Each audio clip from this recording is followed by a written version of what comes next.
a gente continua cantando. Vamos chamar o pregador da noite. Mas antes do pregador, chama as crianças que venham. O pastor vai orar por vocês. Vem cá. Vai ter uma história bonita. Tem as tias que prepararam lá a história para vocês. Isso, vem cá. Vai chegando aí. Tantas crianças. Chega aqui perto do pastor. Nós vamos orar por cada criança, né? Cada criança que é muito especial. Cadê as tias? A tia está aqui. Então a tia vai contar uma história abençoada para vocês. Vocês não podem perder. Depois vocês se lembram, ó, a gente vai fazer um compromisso aqui. O pastor vai pregar um dia e vocês vão desenhar a pregação do pastor, combinado? Vamos fazer isso? Então vamos pegar um papel, vamos pegar um lápis. Enquanto o pastor estiver pregando, vocês vão desenhar. Eu quero ver que desenho que vai ficar bonito. Vamos fazer isso um dia? Combinado? Vamos orar por essas crianças aqui em nome de Jesus. Vamos lá, Senhor. Nós pedimos que o Senhor abençoe cada criança dessa de forma especial. Juntamente com os seus familiares. Toma, Senhor Deus, a vida dessas crianças nas tuas mãos, Pai. Resolva os problemas das suas famílias, para que elas possam ter um celeiro de bênção. Derrama graça sem medida, Senhor, em nome de Jesus. Seja com a nossa irmã que vai falar do teu amor, encha ela com a tua graça, com o teu Espírito agora. Dê uma sabedoria do alto, para que ela consiga transmitir, Senhor Deus, o teu amor a essas crianças. Te agradecemos em nome de Jesus. Amém. Então vai lá, sai com a tia. Meus amados, hoje eu tenho o prazer de convidar aqui o Rogério. Por isso que o Rogério está bonitão. Falaram que ele está bonitão, porque ele vai pregar hoje, né? Queria que o Rogério viesse. Nós vamos ouvi-lo. Rogério é um missionário. Eu vou deixar ele contar depois bem rapidamente a sua história, porque muitos veem o Rogério aqui, mas sabe só uma parte. Só o pastor joga alguns relances aqui da história dele, mas ele vai falar um pouquinho, né, bem resumido, se você puder fazer essa gentileza, para que as pessoas saibam da sua história, né, e como que ele chegou aqui na igreja presbiteriana do Jardim Aeroporto, né? Nós já temos amado ele, a sua família, né, sua esposa, seus filhos, e é uma bênção, tem sido uma bênção na nossa vida, e ele vai compartilhar a palavra de Deus hoje. Vamos orar pela vida dele, vamos pedir para Deus abençoá-lo. Senhor, nós estamos aqui na tua presença e te agradecemos pela vida do Rogério. Muito obrigado, Senhor Deus, porque essa noite lhe coube trazer o teu recado, Senhor. Ele está juntamente com a sua família, a sua esposa que está no trabalho e os seus filhos que estão aqui acompanhando. Abençoe cada um deles e que eles, Senhor Deus, tenham seus sonhos restaurados, sua vida, Senhor Deus, fortalecida no Senhor. Use ele como instrumento essa noite. Eu lhe peço, em nome de Jesus. Amém. Amados, boa noite. A graça e a paz do Senhor Jesus. Irmãos, eu não posso falar para vocês tudo da minha vida, porque eu creio que um dia, uma noite vai ser pequeno. Mas eu quero dizer para vocês assim algo bem ligeiro. Eu sou mineiro e tem aproximadamente 20 anos, 22 anos que eu sirvo ao Senhor. Eu comecei a minha corrida cristã na Igreja Presbiteriana do Brasil, na cidade de Viçosa, e sempre trabalhei dentro da igreja. E durante um período na Presbiteriana do Brasil, algo que durou em torno de 6 anos, eu fui fazer trabalhos missionários pela Assembleia de Deus, o ministério de São João de Meriti. E depois dessa igreja, eu fiz um trabalho pela Assembleia de Deus, Ministério Madureira, Rio de Janeiro. Depois eu fiz um trabalho pela Igreja Presbiteriana Renovada, em Goiás. E depois da Igreja Presbiteriana Renovada, se não pulei nenhuma, acho que não, eu fiz um trabalho pela Igreja Batista Nacional. E esse último trabalho missionário que nós estávamos fazendo, eu vim direto do Maranhão. Aqui nós estávamos no Maranhão, eu e minha família. Minha esposa sempre me acompanhou E meus filhos hoje, que já estão numa idade de entender algumas coisas, também sempre nos acompanharam. E desse último trabalho do Maranhão, por problemas diversos, nós resolvemos vir embora para o estado de São Paulo, Campinas, devido à quantidade de parentes que minha esposa tem aqui. E também pela conversa que nós tivemos com nossos filhos, que tinha dito para nós: pai, nós não aguentamos mais viajar. Nós já queremos estabilizar. Todos os lugares que nós passamos, todos os lugares que nós vamos, nós ficamos, nós fazemos amizade nas igrejas, nós fazemos amizade na escola. E quando nós conseguimos esse sincronismo com essas pessoas, a gente muda. Vamos parar com isso. E eu sei que Deus também fala através da família. E nós então entendemos que, juntamente com os problemas que nós tivemos lá no Maranhão, e não é assunto disso aqui hoje, e mais essa questão familiar, então nós resolvemos vir embora. E eu confesso para vocês assim que, se nós fôssemos falar das coisas que nós vivemos, a igreja, eu tenho certeza que ficaria em prantos, e eu não quero ver a igreja chorando. Se eu falasse para vocês das coisas que nós passamos, das coisas que nós vivemos, aonde nós fomos, aonde nós trabalhamos, com que tipo de pessoas nós também nos misturamos para fazer a obra de Deus, eu tenho certeza que vocês também iriam chorar. E nós não viemos aqui hoje para falar da minha vida, nem da minha família. Mas assim é necessário que a gente faça essa apresentação para que a gente possa ter um pouquinho mais de contato, para que a gente possa compreender, para que vocês possam entender quem é que está aqui na frente hoje, trazendo a palavra do Senhor. E antes de eu trazer a palavra de Deus, eu preciso assim agradecer a Deus por essa oportunidade. Deus sabe com que intensidade de tremor e temor que eu estou aqui para falar para vocês algo a respeito de Deus. Também agradeço de coração ao pastor Claudinei, que me acolheu de uma forma assim bastante paternal, coisa que às vezes na nossa correria cristã a gente esquece como essas coisas funcionam. Mas aqui eu fui recebido como amigo. Deus abençoe vocês. Deus abençoe o senhor, pastor Claudinei. E obrigado pela confiança. E nós, eu e minha família, nós decidimos que nós vamos congregar aqui. Decidimos assim, né? Que se o pastor nos aceitar, foi o que eu disse para ele, né? E a gente sempre trabalhou, tá, meus irmãos, na igreja, nós nunca ficamos parados. E diante disso eu fiquei pensando, meu Deus, eu não quero falar de dor, eu não quero falar de vale, eu não quero falar de deserto, eu não quero falar de exílio, eu não quero falar de sofrimento, eu não quero falar de espinho, eu quero falar de algo, Deus, que o Senhor já fez na nossa vida, algo que nós pudéssemos então olhar para essa pessoa de Deus e nós pudéssemos então amar esse Deus mais, por mais alguma coisa que Deus fez na nossa vida e que às vezes passa desapercebido para todos nós. Eu quero falar para vocês algo que diz o tema do discipulado. E um título para essa mensagem, eu pensei bastante nisso, eu gosto de dar título para as mensagens. E o título dessa mensagem é intitulado assim: Discípulo real ou somente mais um na multidão? E para isso, meus amados, eu queria que vocês abrissem a Bíblia lá no livro de Atos, no primeiro capítulo de Atos. E nós vamos estar lendo os primeiros versos desse livro.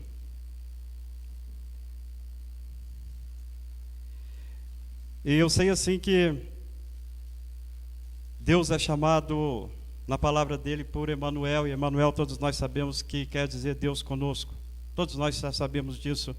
Mas quando a Bíblia diz que Deus é conosco, Ele está dizendo algo maior para nós. Ele está dizendo que Deus não somente anda ao nosso lado.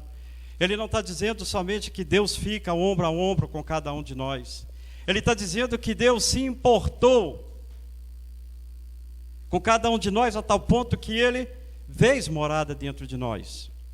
Deus hoje habita dentro de nós.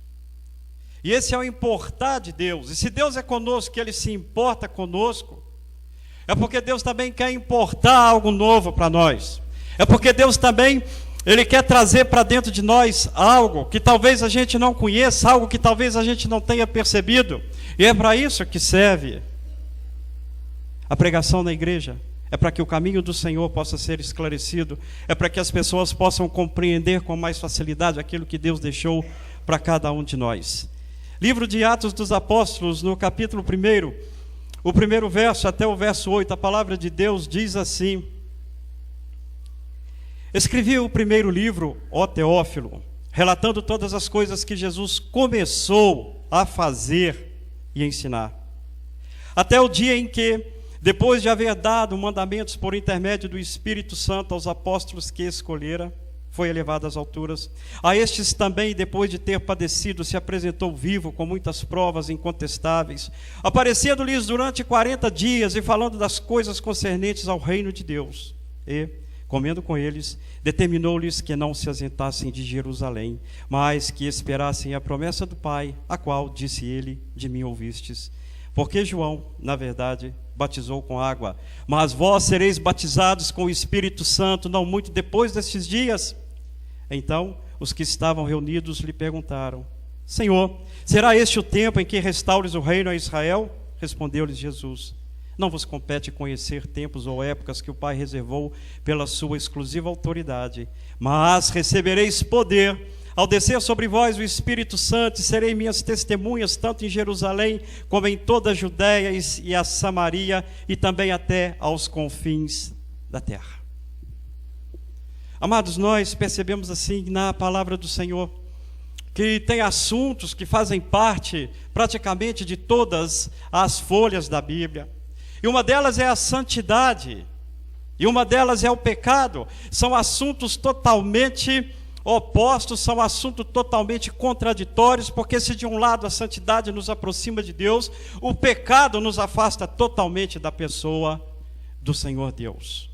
E Deus, desde quando Ele fez a criação, todos nós também já sabemos disso, Deus, quando olha para a sua obra final, o homem e a mulher criados à imagem e à semelhança dEle, Deus olha para aquele casal e diz assim: olha, parece que Deus estava orgulhoso, parece que Deus estava emocionado, parece que Deus estava contente.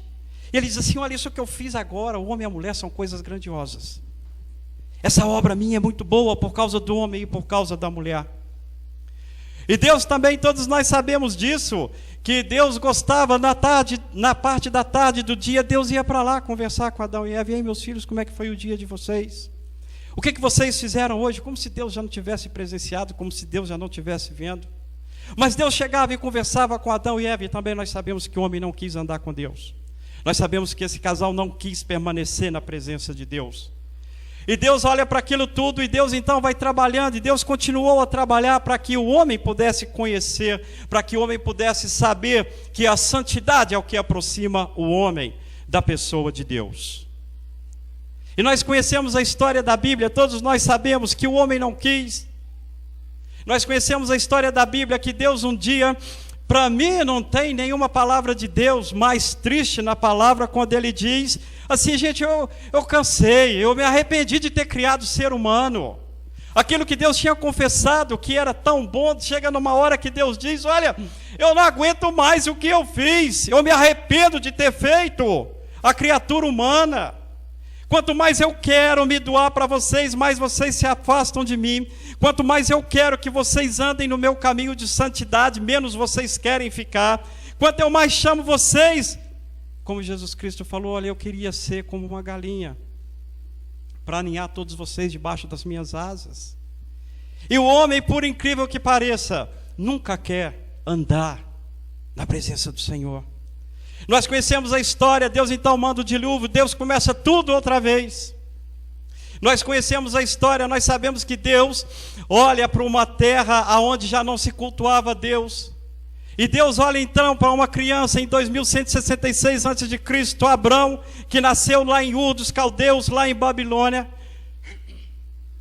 E Deus olha para ele e diz assim: ei, mais um pagão que nasce na terra, mas desse pagão eu vou fazer uma nação que vai ser santa.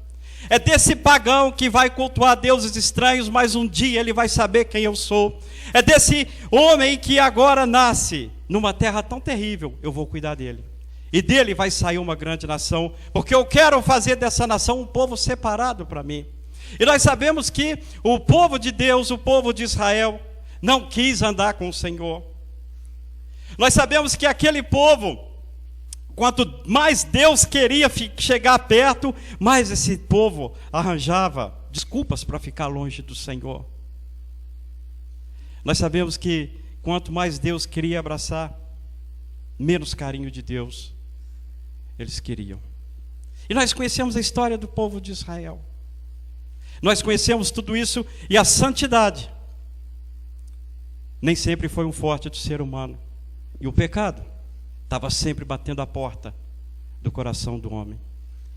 E quando nós trazemos isso para os nossos dias, nós percebemos que essas coisas são iguais, nós percebemos que nada disso mudou. Nós percebemos que hoje, quando Jesus Cristo disse para nós, olha, vocês precisam ser como crianças para entrar no reino de Deus. E às vezes hoje está se confundindo muito em ser criança com criancice. Parece que, quando o pastor estava dizendo aqui, olha, nós precisamos ser como criança.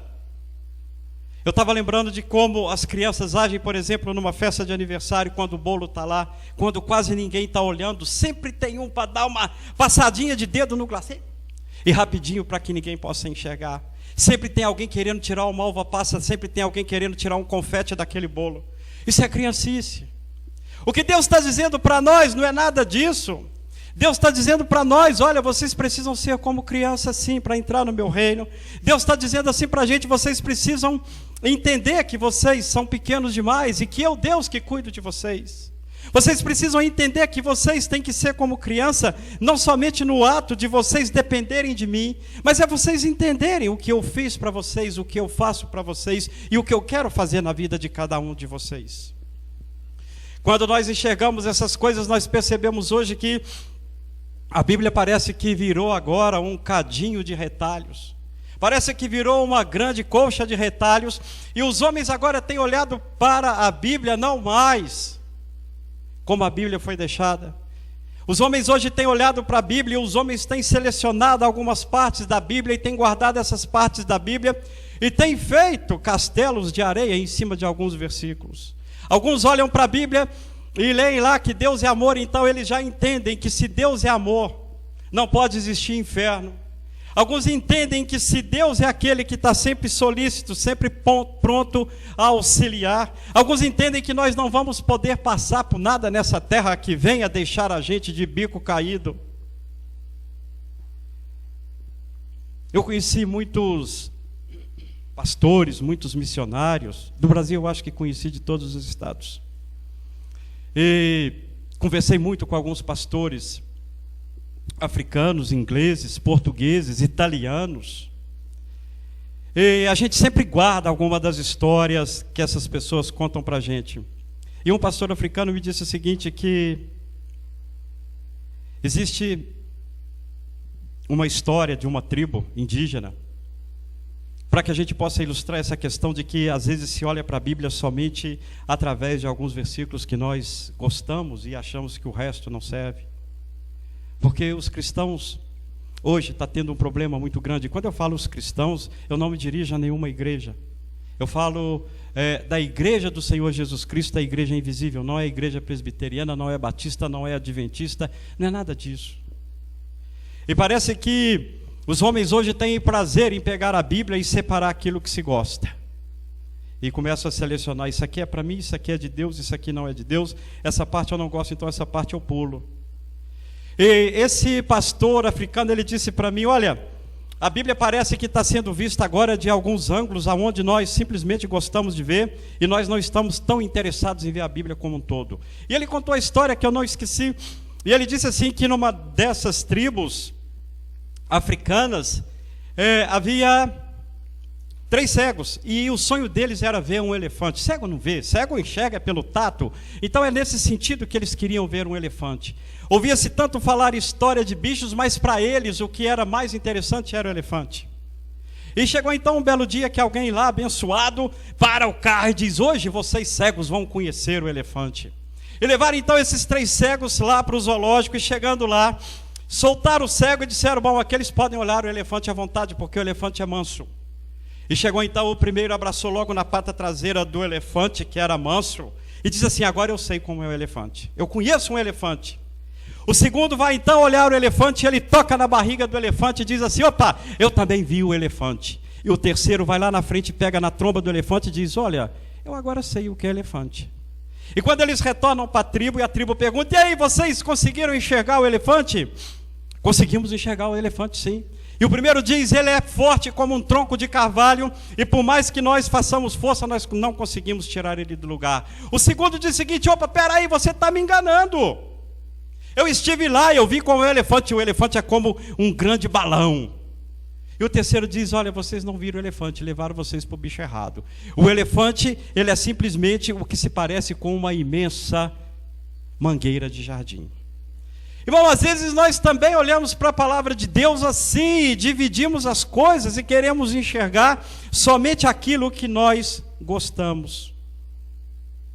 Eu contei essa história para que a gente possa entender que os cristãos também, às vezes, podem estar cegos para muitas coisas. Nós começamos a ler aqui, e acredita-se que Lucas também tem escrevido o livro de Atos. Primeiro ele escreveu o evangelho que leva o nome dele, Evangelho de Lucas, e provavelmente ele também tem escrevido o livro de Atos. E ele diz que ele escreveu o primeiro livro para Teófilo, nós também não sabemos quem é Teófilo, e ele diz que estava relatando todas as coisas que Jesus começou a fazer e ensinar. O que Jesus começou a fazer e a ensinar. Ele está dizendo assim para a gente: olha, o ministério terreno de Jesus Cristo não terminou com a morte dele. O ministério terreno de Jesus Cristo não terminou com o nascimento, nem com a morte, nem com a ressurreição, e muito menos terminou com a ascensão de Jesus. Isso é só o começo. Jesus não parou aí, e ele está dizendo: Teófilo, isso foi o começo das coisas que aconteceram. Isso é somente, Teófilo, o começo. E quando nós olhamos para o livro de Atos, a gente se apaixona pela igreja primitiva. Não tem como a gente ler o livro de Atos e não se apaixonar pela igreja primitiva. A verdade é que a igreja primitiva durou muito pouco tempo. No século III, por volta do ano 313, a igreja primitiva já não estava existindo mais. Nós sabemos que os apóstolos, os escolhidos por Jesus, levaram a igreja, mas eles morreram. Os presbíteros que eles escolheram levaram a igreja também, do mesmo jeito que eles tinham levado, maravilha de Deus. Mas depois que esses presbíteros também começaram a morrer, a igreja começou a desandar. E conta a história que o imperador romano Constantino, lá por volta do ano 313, é daí que surgiu a igreja romana.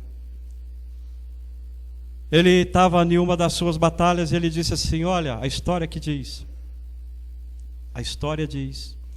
que ele estava numa batalha, ele disse o seguinte: Senhor, se tu me der a vitória, porque o Império Romano já estava atravessando grandes problemas, ele disse: se tu me der a vitória, eu vou acabar com a perseguição dos cristãos. E diz a história que esse homem olha para o céu e ele vê uma cruz, uma visão, ele teve uma visão de uma cruz. E escutou uma voz dizendo o seguinte: sobre esta marca tu vencerás. E ele venceu a batalha. E ele realmente cumpriu aquilo que ele tinha falado a respeito de terminar com a perseguição aos cristãos. Daí a igreja primitiva já não existia mais. Não existia porque agora já não era necessário mais falar de arrependimento. Não existia porque já não era necessário falar de novo nascimento. Já não existia porque não era necessário mais falar de santidade. Bastou simplesmente o decreto do imperador dizendo: quem agora perseguiu os cristãos vai ser perseguido. Todo mundo quis ir para a igreja cristã. A santidade e o pecado se misturaram. A santidade e o pecado tomou conta daquilo que se chamava corpo de Cristo. Nós olhamos para a pessoa de Jesus Cristo. João 5,17 diz que Jesus diz assim: olha, eu e meu pai nós estamos trabalhando até agora. Não acabou o nosso serviço aqui nessa terra, não. Nós continuamos a trabalhar, porque nós precisamos trabalhar para entregar para vocês condições de que vocês, depois, continuem a nossa obra. Irmãos, Deus continua a obra dele aqui, é através dos discípulos. Hoje Deus continua operando, é através da igreja. Hoje Deus continua a obra dele, é através de mim, é através de cada um de vocês. É através de cada pessoa que se converte ao Senhor Jesus Cristo, é através de cada pessoa que diz: Senhor Jesus, eu quero que tu entre na minha vida. Entra, Deus, por favor, na minha vida, faz algo diferente, me mostra coisas grandiosas. Eu quero te servir, Deus, porque eu te amo. Eu quero te servir, Deus, porque o único significado dessa vida é te servir por amor, porque se também não for por amor, não vai resolver absolutamente nada. E Deus olha para nós assim, pessoas pequenininhas, num planetinha chamado Terra, insignificante, quando nós medimos a dimensão desse universo. É numa galáxiazinha miserável que nós moramos, quando nós falamos da imensidão dos cosmos. Mas é essas pessoas nós, que Deus olha e diz assim: vocês vão continuar a minha obra. Eu e meu pai trabalhamos para que vocês possam fazer a minha obra. Nós lemos aqui no livro de Atos dos Apóstolos que quando essa igreja começa a ser formada no dia de Pentecostes, e Pentecostes nada mais é do que 7 semanas ou 50 dias contadas depois da festa dos pães asmos. Alguns dizem que é da Páscoa, não se chega bem a um consenso, mas é depois que acontece a festa dos pães asmos, 7 semanas, 50 dias, sempre tem a festa de Pentecostes. Israel até hoje faz isso, a festa de Pentecostes. E estava lá aquelas 120 pessoas reunidas. E daí a pouco o Espírito Santo de Deus é derramado sobre esses homens. E quem estava lá do lado de fora, a única coisa que faz é rir. A única coisa que faz é debochar. Irmão, sempre vai ter alguém debochando de nós. Sempre vai ter alguém rindo de nós. Sempre vai ter alguém dizendo que nós somos bestas, que nós somos sensacionalistas, que nós somos isso, que nós somos aquilo. Sempre vai ter, não precisam ficar preocupados, porque sempre vai ter. E eles olham para aqueles discípulos, e eu fico imaginando assim, é porque eu gosto de ler Bíblia, eu gosto de imaginar a situação, porque eu acho que isso cria para a gente assim, um ambiente bem propício para que a gente possa compreender o que Deus está querendo falar para a gente. Eu fico imaginando aquelas pessoas cheias do Espírito de Deus, cada um falando na língua para que os homens pudessem entender o Evangelho do Senhor Jesus Cristo, e os de fora simplesmente dizendo: olha, sabe o que isso está acontecendo? Isso? Sabe por que está acontecendo isso? Porque eles acreditaram que o tal de Jesus Cristo ia ser o Salvador do povo de Israel. Aonde que esse camarada chamado Jesus, nós conhecemos os pais deles, ele é filho de Maria, ele é filho de José. Esse era um carpinteiro de um lugar miserável chamado Nazaré. Esse é um maluco que andou aqui nessa terra, que disse que fundaria um reino, e ele começou o reino dele com 3 pescadores ignorantes que não sabiam de nada. Esse homem que está aí fez uma procissão para entrar na cidade de Jerusalém. E que procissãozinha mais michuruca, montou num jegue, montou num pequenininho. Quem sabe fazer procissão triunfal é o povo de Roma. Eles vêm com seus exércitos guerreiros, eles vêm amontados de cavalo. Não é essa coisinha insignificante aí não. E Pedro diz: opa, peraí, não tem ninguém bêbado às 9 horas da manhã não. A hora era a hora terceira, 9 horas da manhã, e Pedro diz: para aí.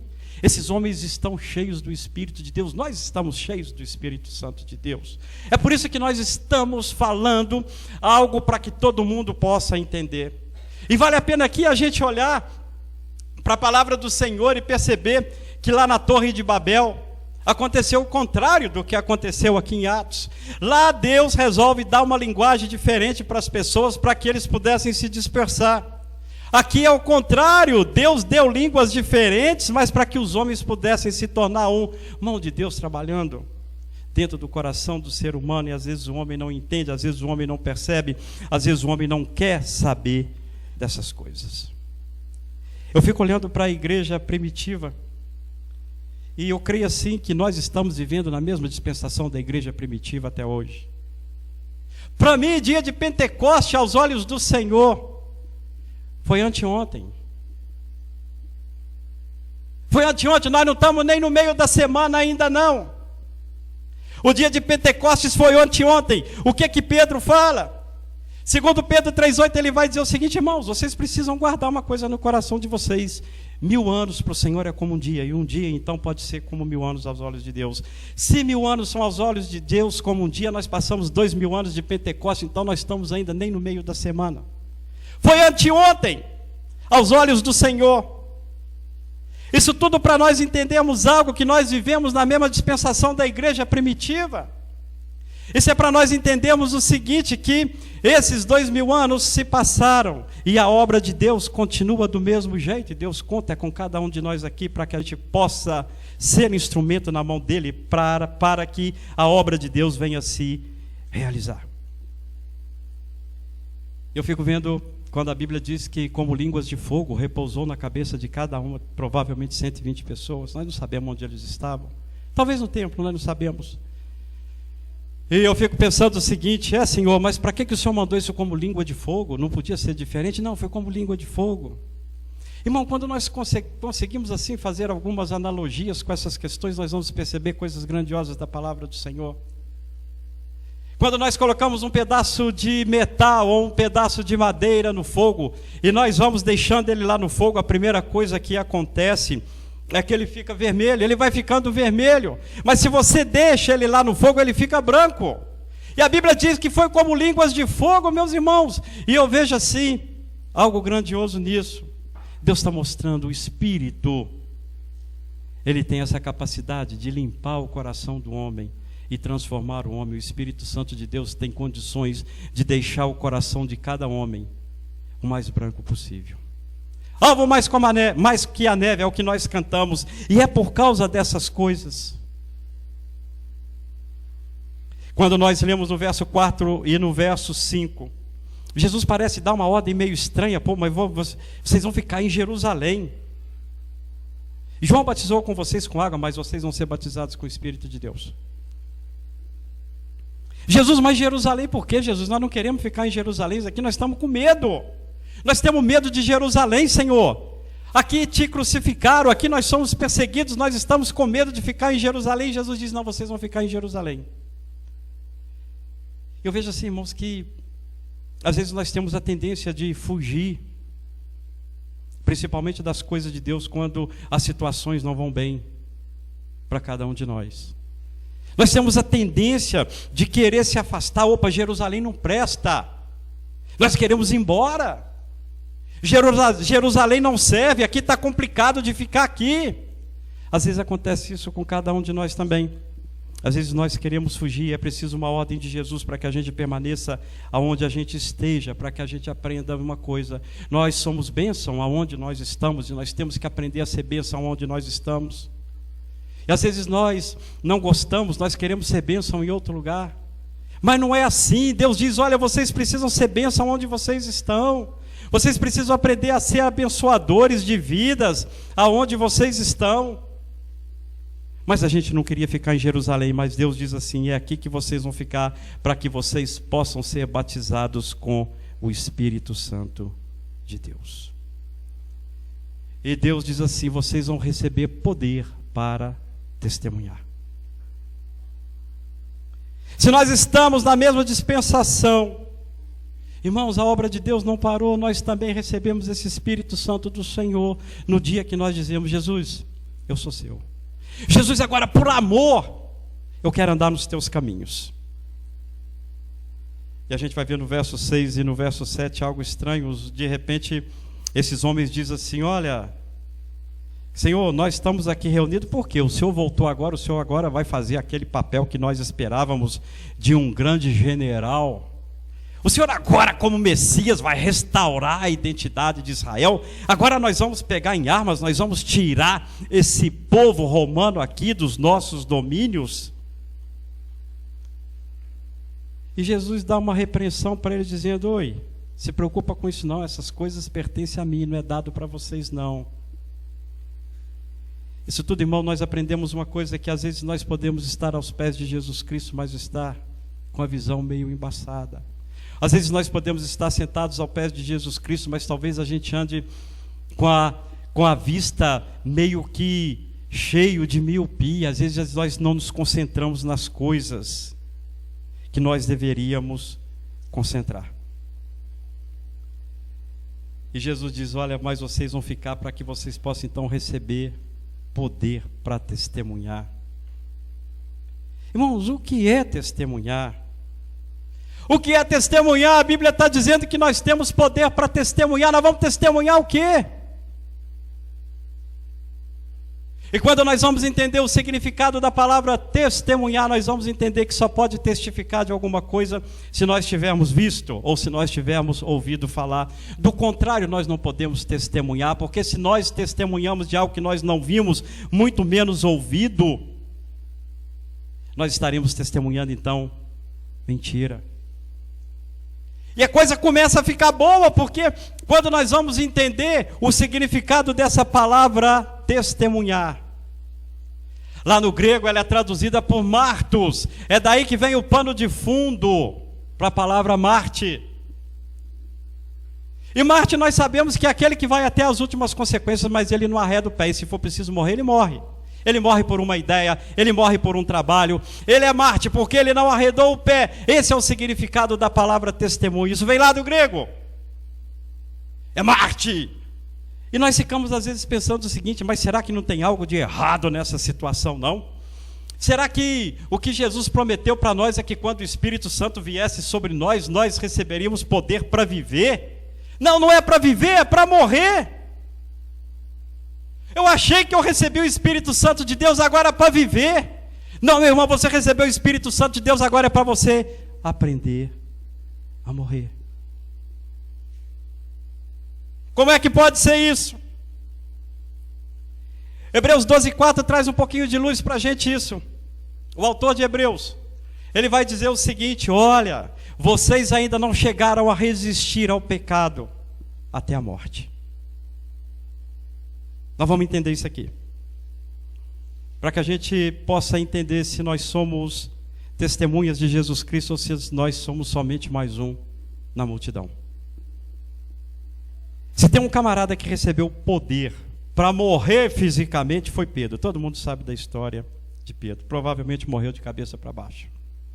Era aquele fanfarrão que dizia: eu morro contigo, Jesus, eu faço isso, eu faço aquilo. Na hora do vamos ver, Pedro corre com todos os outros discípulos de Jesus, todo mundo corre. Mas Pedro, no final da vida dele, ele já tinha recebido o poder do Senhor. Ele já tinha recebido o poder do Espírito Santo, até para dizer: eu não sou digno para morrer como o Senhor morreu. Pode me crucificar de cabeça para baixo. Esse também pode ser um sentido da palavra Marte. Mas eu quero dizer para vocês assim que não é necessário morrer fisicamente para que a gente possa ser testemunho de Jesus Cristo. 1 Coríntios 15:31, Paulo diz assim: todo dia eu morro. Mas como é que pode morrer todo dia? Todo dia, diariamente eu estou morrendo. Mas Paulo, como é que faz isso? Só quem tem o poder do Espírito Santo de Deus dentro dele aprende a morrer todo dia. Somente esses. Se nós não tivermos o poder do Espírito Santo, nós não vamos morrer diariamente. Quando nós olhamos para a pessoa de Jesus Cristo lá no Getsemane, nós vamos ver os Jesus dizendo assim: Senhor, não faz a minha vontade não, faz a tua. Nós podemos afirmar sem medo de estar falando alguma bobagem, que antes de morrer crucificado, Jesus já estava morrendo para Ele mesmo por amor ao Deus Pai. Faz a tua vontade, Deus. Eu morro para a minha vontade, Deus. Eu morro para o meu eu morro para o meu egoísmo. Deus, faz a tua vontade. E não tem nada mais difícil para nós do que dizer isso para Deus. Às vezes nós até podemos falar. Às vezes nós oramos a oração do Pai Nosso e nós dizemos assim: Senhor, seja feita a tua vontade lá na terra como no céu. E nós falamos numa voz gutural, nós falamos numa voz bonita, nós falamos numa voz para que seja bem audível: Senhor, seja feita a tua vontade lá na terra como no céu. E quando Deus começa a fazer a vontade dele, a nossa santidade parece que vai ficando cada vez mais fraco. Só pode morrer como Jesus Cristo morreu antes de ser crucificado é a pessoa que tem também o poder do Espírito Santo sobre ele. Atos 3:4 vai falar alguma coisa de Pedro e de João. Todo mundo sabe da história, também são pessoas que aprenderam a morrer. Todo mundo conhece a história. Chega 3 horas da tarde, já vai Pedro e já vai João para o templo. E lá tinha um paralítico que tinha mais de 40 anos, que era levado para lá todo santo dia para pedir esmola. E esse paralítico está lá sentado na escadaria do templo, e a escadaria do templo, segundo os historiadores, ninguém entrava de qualquer maneira, apesar da escadaria ser ampla. Tanto em largura e na quantidade de degraus, todo mundo entrava em fila. E lá já está aquele homem aleijado colocado lá, coxo, os 2 pés atrofiados, não conseguia andar. A fila para, porque tem que parar, porque ninguém passava na frente do outro, não. Opa, pera aí, dá licença, não. Cada um esperava a hora dele entrar. E todo mundo conhece a história. E o paralítico olha para Pedro e olha para João e deve ter pensado, opa, esses aí devem ter dinheiro. Eles se vestem mal pra caramba, mas esses aí devem ter dinheiro, eles têm alguma coisa para me dar. Eu vou pedir uma esmola para esses 2. Pediu a esmola. E a resposta de Pedro foi simplesmente o seguinte: eu não tenho prata, eu não tenho ouro, mas o que eu tenho, isso eu te dou. Em nome de Jesus, levanta, e diz a Bíblia que ele dá a mão para esse paralítico, que os pés dele se firmam e esse homem sai andando. Mas não é esse poder que eu quero falar, não. Eu quero falar de João. João estava lá ao lado de Pedro. Às vezes nós lemos a Bíblia e não prestamos atenção. Pedro não disse assim: o que nós temos, nós te damos. Não, ele disse assim: o que eu tenho, eu te dou. Esse assunto aí não é com João, esse assunto aí é comigo, Pedro. E João não tinha poder para curar, todo mundo sabe, pode procurar na Bíblia para você ver o que João fez aqui para curar, o que João fez aqui para dar vista ao cego, o que João fez aqui para fazer alguém que era surdo ouvir, o que ele fez para alguém que era aleijado começar a andar. Não, João não tinha esse poder. Mas ele tinha como testemunhar de outras coisas. Eu quero dizer assim para vocês, igreja, que o mesmo poder de testemunho que Pedro tinha, João também tinha.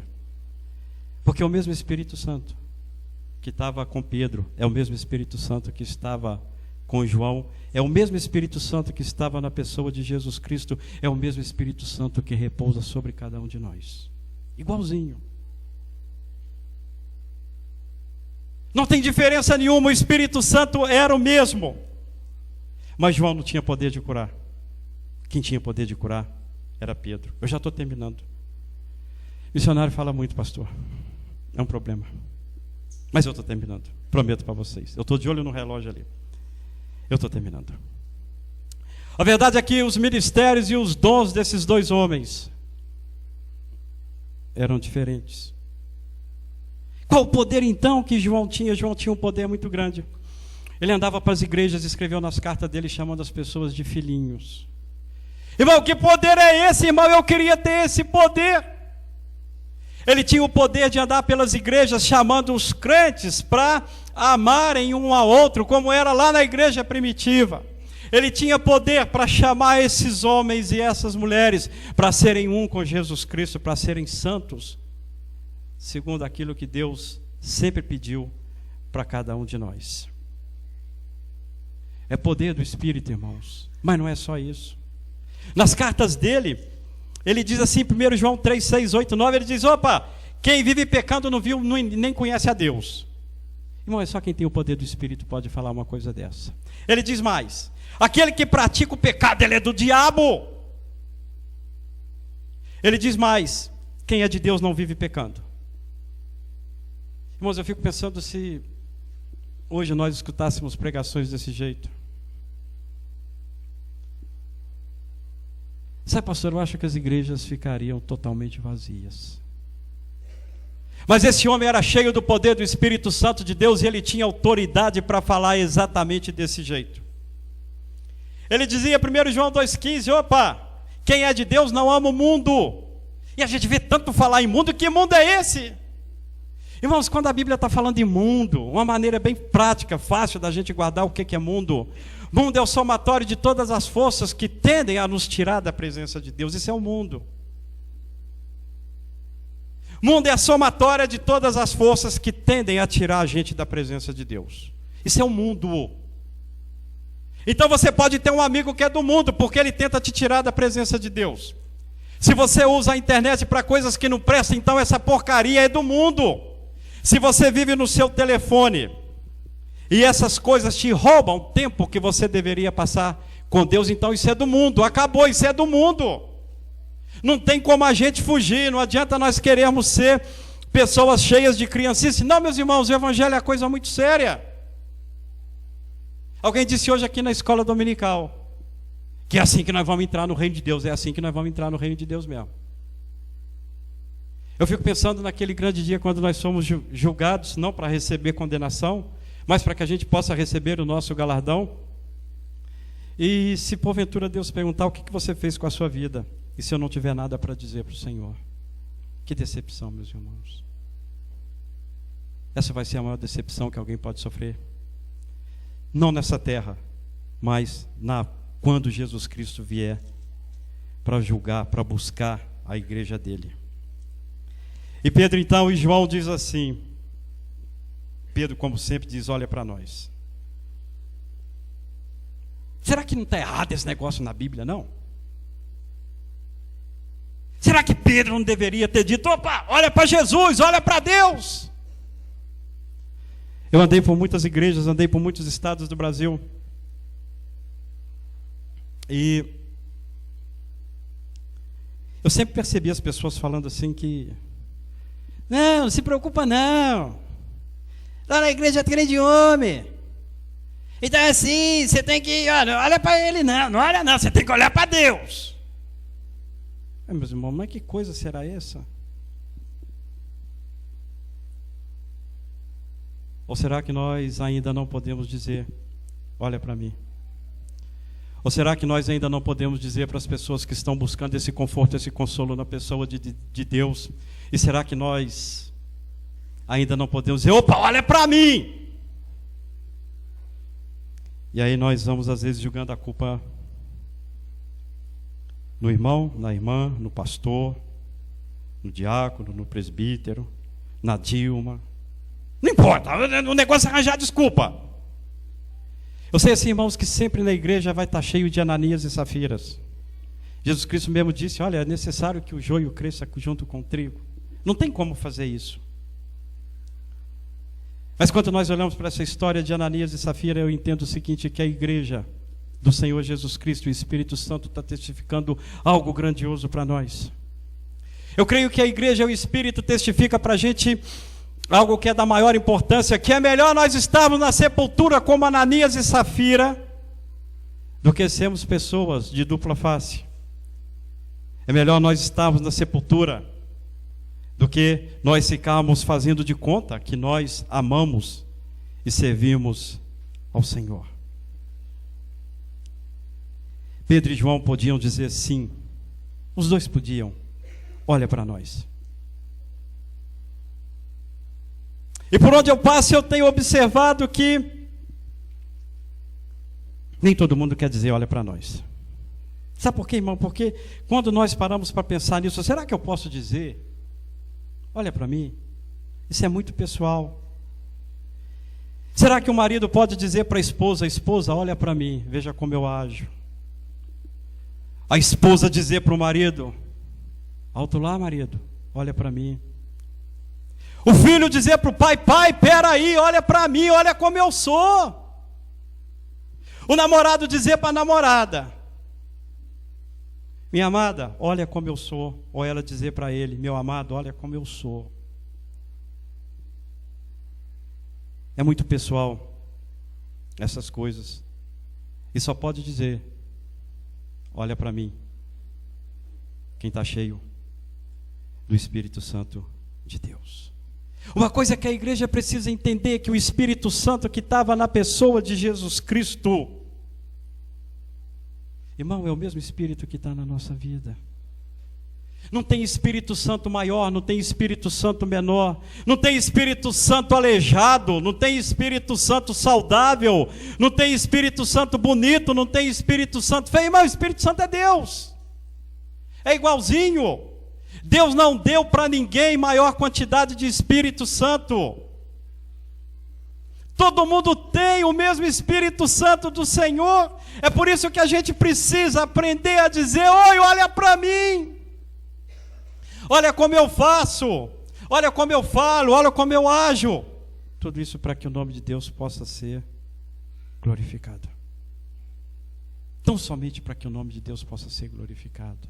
Irmão, o Espírito Santo que está dentro de você é Deus. Ele não é doente, ele não é aleijado, ele não é podre. Nós aqui arranjamos desculpas sempre para que a gente possa deixar a culpa com alguém. Entenda, irmão, que nós representamos a santidade de Deus aqui nessa terra. Isso é muito sério. Nós representamos a santidade de Deus aqui na terra. O bispo de Hipona, Agostinho, o Santo Agostinho da Igreja Romana, homem sábio. E hoje aquilo que nós concordamos com a Igreja Romana e que a Igreja Romana concorda com a Igreja Evangélica ou Protestante, é por causa desse homem. Ele diz assim, olha, sem Deus nós não vamos conseguir fazer nunca, mas sem nós Deus também não vai fazer. Coisa mais séria para nós pensarmos. Eu estou terminando, prometi que estava terminando, são 8:55, agora eu estou acabando. Sabe por quê, irmão? Porque o mundo conhece Deus basicamente por nossa causa. Nós aqui, todo cristão, é responsável para mostrar a face de Jesus. É por isso que as pessoas dizem assim, às vezes eu não sei falar de Deus para as pessoas, mas com a minha atitude eu dou testemunho. É verdade. É verdade, é a pura realidade. Às vezes não é preciso abrir a boca para falar de Deus. Às vezes com o nosso jeito de ser, nós damos testemunho do que 1 milhão de palavras. E eu quero assim dizer a última coisa para você. Se você quer ver Deus agindo agora, irmão, isso é coisa simples, todo mundo sabe disso, é nós aqui não damos importância. Se você quer ver Deus agindo agora, olha para as pessoas que pertencem a Deus, você vai ver Deus agindo. Se você quer ver Deus agindo, olha para as pessoas que verdadeiramente testemunham a respeito de Deus. Eu digo mais, você vai ver mais do que isso. Você vai enxergar o próprio Deus. Sabe por quê, irmãos? Porque aqueles que testemunham verdadeiramente é chamado o corpo de Cristo, e o corpo de Cristo somos nós. Às vezes nós procuramos Deus ali, do outro lado, não sei aonde. Irmão, Deus está aqui. Nós somos o corpo de Cristo. Nós podemos ver Deus agir a todo tempo e a todo lugar. E essa doutrina do Espírito Santo é a própria doutrina da igreja, Deus vivendo dentro de nós. Paulo, 1 Coríntios 1:25 diz assim, que a loucura de Deus é mais sábia do que os homens. Isso que nós estamos falando aqui é a loucura de Deus. Deus vivendo dentro de nós, isso é a loucura de Deus.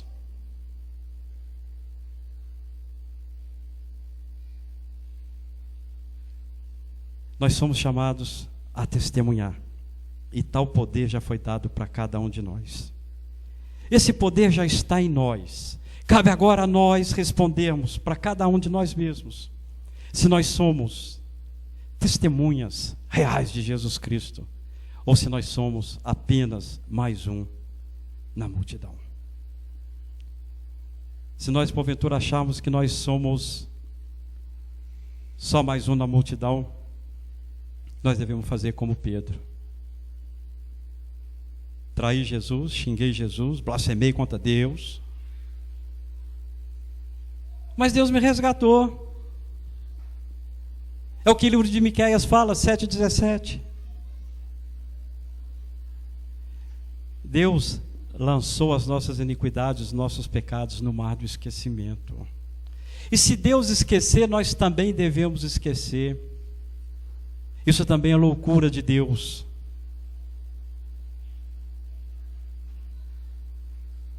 Nós devemos fazer como Pedro, voltar correndo para os braços do Senhor. Deus abençoe a igreja. Deus abençoe grandemente essa igreja. Que Deus possa guardá-los assim de uma forma grandiosa. Eu tenho visto aqui muitas pessoas compromissadas com Deus. Eu tenho ouvido muita coisa aqui que o meu coração queima de alegria de escutar muita coisa aqui. Eu louvo a Deus pela vida de vocês. Pastor Claudinei, eu louvo a Deus pelo seu trabalho aqui. E quando eu falo isso, pastor, não é para te agradar, não é para agradar ninguém. Mas não é mesmo. É simplesmente dizer, sabe, pastor, que Deus está aqui. Porque vocês falam de Deus, vocês pregam a palavra de Deus. Vocês são pessoas de Deus. Deus abençoe, em nome de Jesus. Pois és santo, sim, és digno de louvor e de ser adorado. És bondoso, Pai querido, entre todas as coisas tu és verdadeiro, Senhor.